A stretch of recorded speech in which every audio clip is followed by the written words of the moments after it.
مساء الخير حبيباتي ومرحبا بكم في قناتي يوميات في ريال. فيديو اليوم نقدم لكم في وصفة الطحينة واللي هي عبارة عن صوص يدخل في كثير من الوصفات الطبخ من سلطات سندويتشات وحتى في الحلوى. إذا لصوص الطحينة نحتاجو السمسم ولا الجلجلان كما احنا نقولوا في الجزائر. نحتاجو السمسم الأبيض. اشري الكمية اللي حبيتي، أنا هنايا شريت 20 ألف. واش نروحو نديرو دوكا؟ نروحو نحمصوه على النار هادئة حتى نتحصلوا على اللون الذهبي فقط.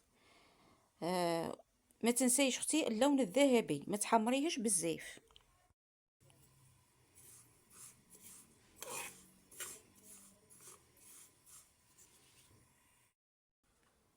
وهنايا بعد ما حمصت السمسم تاعي وهو ساخن، نحطه في الاشوار تاعي او في المطحنه اللي عندك تاع التوابل ولا اي مطحنه.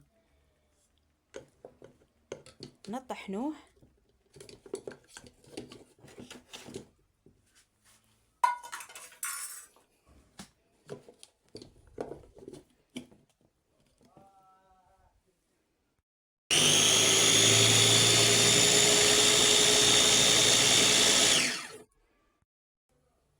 هنايا في وسط الرحية ضفت شوية بيكربونات. الدور تاع البيكربونات هي تعاوني باش يترحى. وممكن اختي الا كان الرحايه تاعك ما ترحيش مليح، ضيفي شويه زيت باش يعاونك في الرحي. ما تنسيش في كل مره تطحني فيها خلطي الخليط باش يمتزج كامل مع بعضها.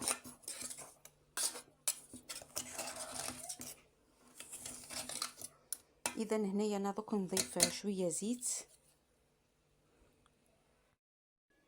نضيف ملعقه ولا زوج تعاوني باش يترحي لي السمسم مليح. اذا دوك نكمل نرحي ونعطيك النتيجه النهائيه ونقول لك الوقت اللي استغرق لي في الرحيين.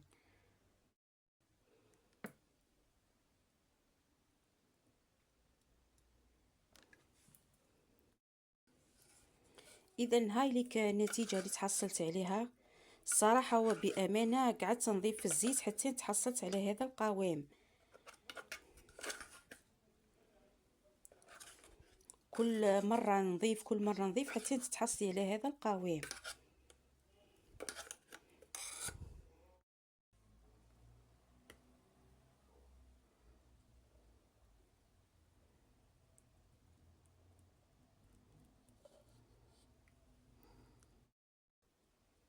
اذا ها هي النتيجه النهائيه تاع الصوص طحينه بدون مواد حافظه.